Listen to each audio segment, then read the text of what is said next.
on planning for your retirement and why is it essential to start early. If you are a new investor or investing newly in the markets, should you choose mutual funds or traditional products such as PPFs, National Pension Scheme, and there are a lot of other products that are there for retirement.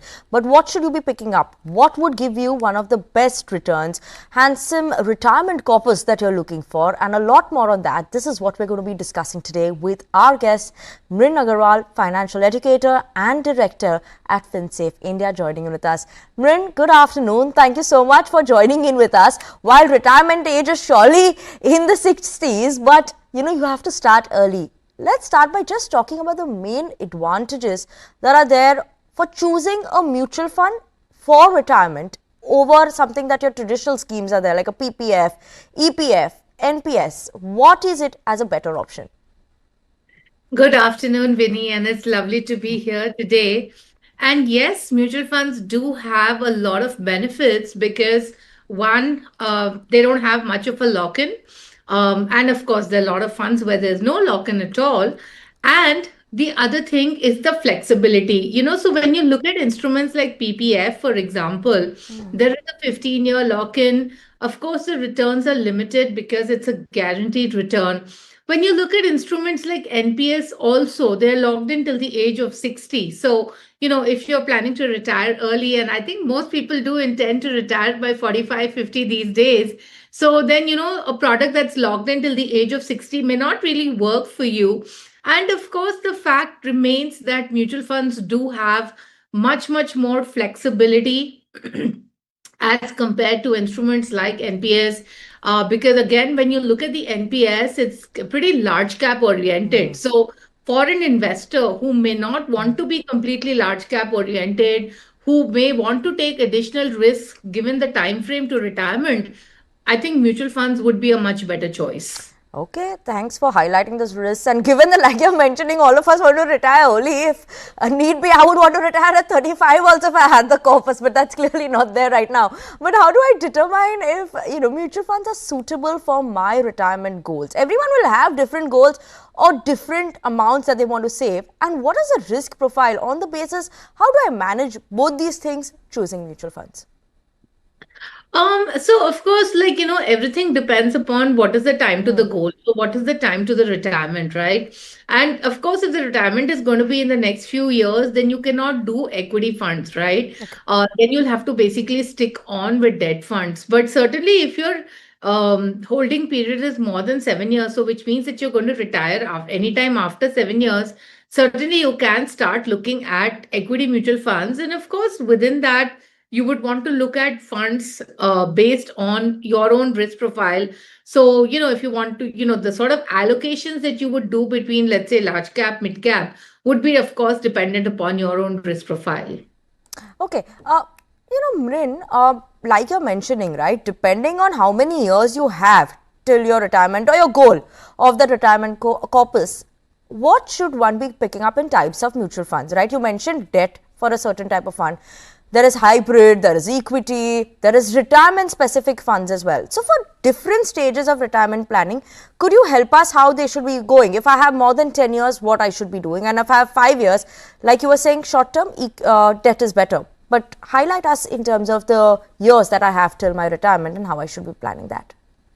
Yeah, Vinny, one of the most common mistakes that I see people doing, or I've seen people doing or asking in the last 5 years, is that I've seen a lot of people who are like, let's say like 3 to 5 years to retirement, and suddenly equity markets have started doing well, and they feel, okay, let me move a large chunk of my money into equities for my retirement corpus. Because also, many times what happens is that you're trying to play catch up, right? Like you don't have the required requisite corpus, right?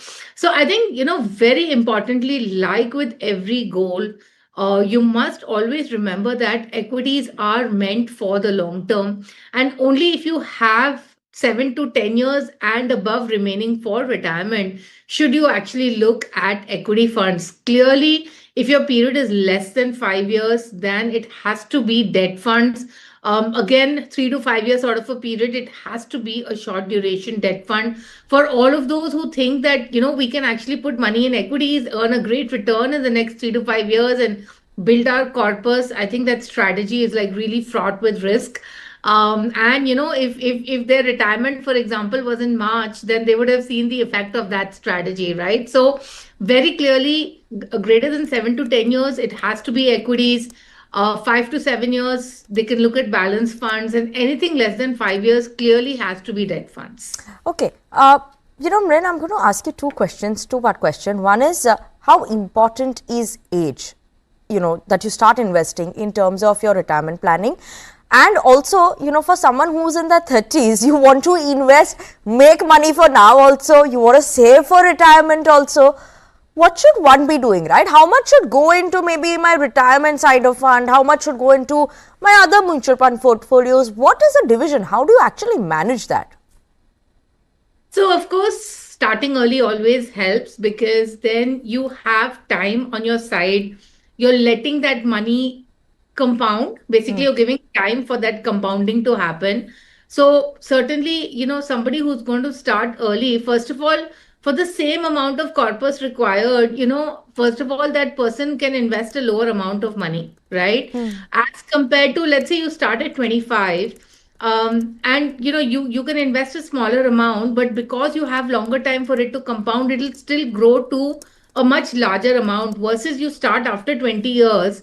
First of all, you have to invest a higher amount, and then because you have a lower period, the end purpose that you're going to try and achieve is still going to be lesser, right? So starting as soon as you start working is actually the key, because there you can even start with smaller amounts. Now, in terms of how much allocation, see, one thing you should always remember, that retirement is always a mandatory goal at any age, because there's no loan at retirement. And I don't think, that we're going to have anybody that we can really fall back on in retirement financially, right? Yeah. So certainly, it's a mandatory goal that everybody needs to have, and it is actually the first goal that you need to be saving for, irrespective of anything else, right? So there are many retirement planning calculators available online, where based on your current expenses, you can actually figure out what is the amount that you need to be saving every month to build a good corpus. And generally, Vinny, I'm telling you that for today, for anybody living in a big city, I would say that the corpus is going to be anywhere 6 crores and upwards, right? For Right. most people, it's going to average at least 6 to 8 crores. So, if you have to build that sort of number, you need to start right away. Absolutely, really need to start right away. That number seems very far away right now, Mrin. Is there a specific diversification that someone should start? Maybe in their early 30s or late 20s. Is there a way that one should be following? Like, I can invest so much in debt for my retirement, so much in equity for my retirement, and then keep shifting. Is there a way to do that? Is that something necessary to do, or maybe just stick to one?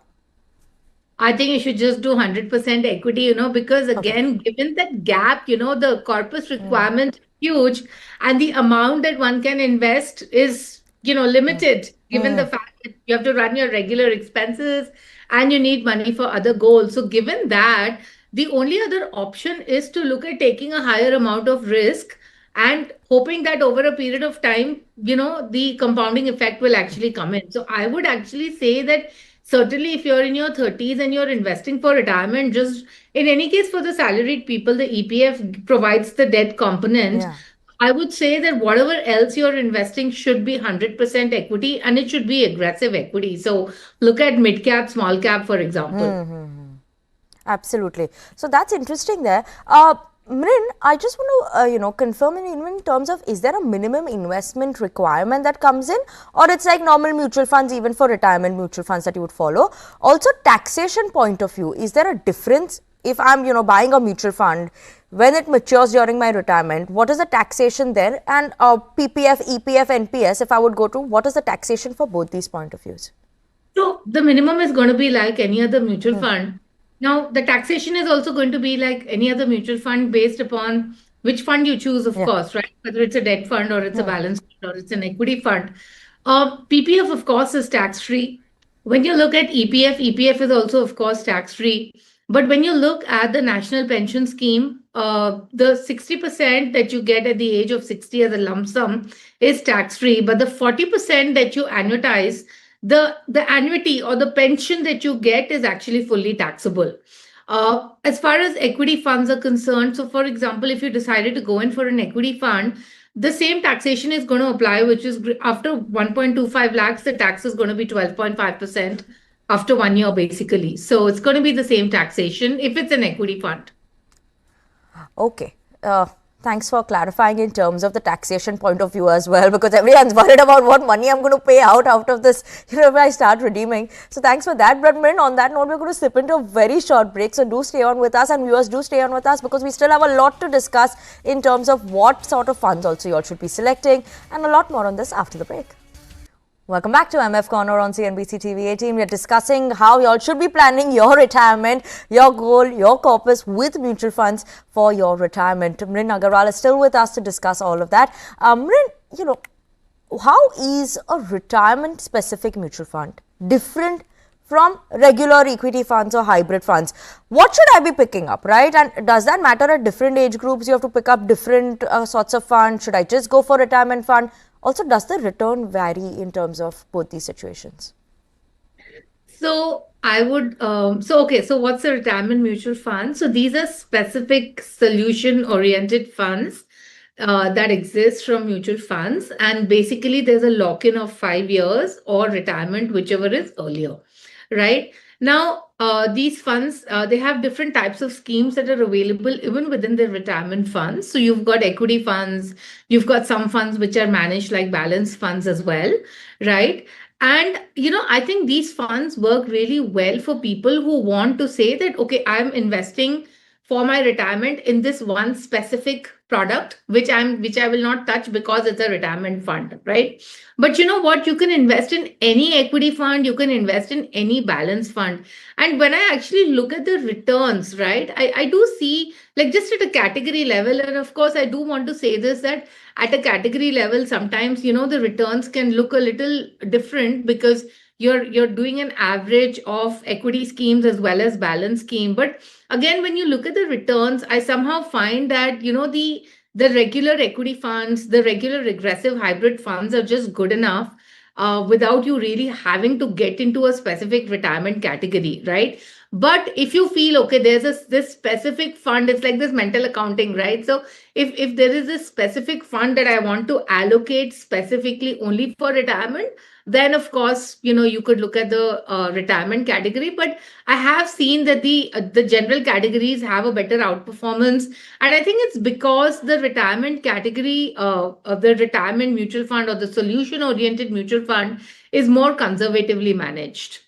Okay, yeah, absolutely. I'm sure they'll be managing it more conservatively because they want to save a lot more money. And 5 years is the lock-in period, right? You've highlighted for these retirement funds. Any pick that you have in any of these names, if they're looking at a retirement fund, they're okay being conservative. 5 years means even if you're 50 or something and you want to retire by 55, 60, you could look at those funds as well, right? Because lock-in is only 5 years. Yeah, so I think the HDFC retirement fund would be a good choice. Okay, thanks for that, Mirin. And what are the pros and cons that one should be using? If I'm like you're mentioning, right? Hybrid funds, balanced advantage funds. There are so many of these options there, because then there's a wide range of it. So, pro of any of these normal mutual funds and a retirement fund, pro and con there. So I would say that, the retirement mutual funds, as I said, they're more conservative. And you have that thing in your mind that, okay, this is for retirement. And so you're unlikely to touch it for other purposes. What happens with the regular mutual fund is that it's going to be one of these schemes which is there in your portfolio. And very likely, what happens is that investors always look at performance, the recent performance, and, they might utilize the fund for some other purpose and stuff like that, right? So I think, it's really about the discipline that the investor can actually maintain. Like if they can say, I'm buying this equity fund, you could just buy a Nifty 50 index fund and say, I'm going to hold it for the next 20 years for my retirement. But that needs the discipline, right? That you're not going to touch it tomorrow if you're going to see like for example small caps performing, or like if you need the money for something, so I would say, look, you can choose either, though my choice would still be the regular funds that are available, but it's all a question of how disciplined you can actually be with that investment. Okay, discipline is key, right? If you are too whimsical and you want to move in and out, then better just buy the retirement fund, because that will be easy to help you save for your Yeah. retirement goals. Okay, that's the word there. But options that are there during from mutual fund side, when I want to generate regular income, especially after my retirement, right? Like maybe monthly something I want, or 6 monthly some amount I want. What are the options available over there? So, of course, you have the systematic withdrawal plan available. And I think I had done a recent show with you all on the systematic Yeah. withdrawal plan. And one point that I really want to highlight is that it's a great option that exists from mutual funds. But remember that you need to do it from a debt fund and not an equity fund, because equity funds are really volatile. And let's say you have a 10% drop in the markets and your corpus is going to fall by 10%, then all the calculations that you have made will have to basically change, right? So, see, the SWP needs to be done from a fund which is going to give you more stable, predictable returns. And hence, the short duration debt funds are best suited for the SWP. That would be my suggestion. And then how should I divide this amount? If you could just specify how much then should go to equity as an investment for retirement and debt as an investment for retirement. So, the way I would do it is that I would actually invest. So, let's take an example of somebody who's got, let's say, 15 years for retirement, right? So, the way I would do it is that the first 10, 12 years, I would be in equity 100%. Because, as I said, we're assuming that the person is salaried also, in which case you anyway have the EPF, which is giving you the debt exposure. So, what I would actually do is that the first 10, 12 years, I would be in equities, and then I would move it into a short duration debt fund for a 3 to 4 year period, and then start the SWP. Because, if you just invest and you're going to start the SWP right away, that's like then taking out money from your capital itself, right? So, I would actually plan it in this particular way. Okay. Amrin, what I want to know, like you're saying, right, to shift the funds from equity to debt, is it easily doable, or easily to actually transition from equity to debt? Or, how does the process actually work? Is there an amount of tax component that comes in when you're shifting around as well? Yes, of course. Any transaction that you do, when you do an exit, there's always going to be a tax component. I mean, it's pretty easy to do a switch from an operational perspective. But I think, investors would need the help of an advisor to really help them set this, do this SWP strategy and set up the SWP. Because, one of the things in the SWP is also to then work out based on the corpus, what is the amount that you can remove every year, where it can last for a longer time. Okay. Marin, how often do I need to review or rebalance or keep looking at my retirement side of funds, right? Because this is what, like you said, you can hold a index fund for 10 years, then you're good to go, because you don't have a lock-in period in your normal mutual funds. How often do I keep reviewing it? And what if it's not matching the returns that I want? Then what should one be doing? Because one year could be up, another year could be down as well. Yeah. So, I mean, of course, you can check it once a year. But again, the idea is that when you invest, get the fund right, because, you want to get in with, let's say, a 10, 20 year time frame in that investment, right? So, ideally, you should look at funds that you can actually hold on for the long term, where you don't need to be getting in and out. And I think the only reason to exit the fund should really be massive underperformance, right? So, other than that, and which is why getting the fund choice right at the beginning is very, very important, and making sure that you say to yourself that I'm going to be using this fund for retirement as well, so that you maintain that discipline also. Okay, Mrin, what are the most common sort of mistakes that you've seen investors make when they are using mutual funds for retirement, and how is it that one should avoid them? So, one thing, of course, as I highlighted, is that people are using equity funds for SWP. And I think it's not a good idea because of what I explained on the whole volatility aspect. even in debt funds, you need to get the category right. So, of course, I see a lot of investment getting into gilt funds just because gilt fund performance has been good, or let's say credit risk funds and stuff like that. So, again, do remember that if you are investing for it, for your post retirement regular income and stuff like that, it has to be in a more conservative debt fund. I would not look at categories like gilt funds or credit risk funds for that purpose, again, for the SWP purpose. And one more thing, which is not really mutual fund related, but I do want to highlight it because I Yeah. see a lot of investors looking at this, that right now you have a lot of high yielding corporate bonds that are available on various platforms. I would be very wary because, when I look at the credit rating of these bonds, they are all, I've seen like triple B minus. And Yeah. investors should remember that mutual funds invest in bonds rated A and above. If you look at most of the mutual fund portfolios, it's triple A and double A bonds. So I would, just caution saying that if you want the regular income, stick to the fixed deposits or some of the government schemes like senior citizens and stuff like that, and then work on the SWP. Do not fall for this trap of this Sure. high corporate bonds. I would just like to caution them on that. Absolutely, Mrin, thank you so much, for cautioning our viewers what they should be avoiding while making their retirement corpus funds as well. So thank you so much, Mrin, for joining in with us on the show today, explaining us how we should go about the process as well, when to start. Earlier, the better, obviously, but thank you so much for that. And thank you so much, viewers, for tuning in to CNBC TV 18. Up next, your closing bell to take you through the last hour of trade, so don't go anywhere.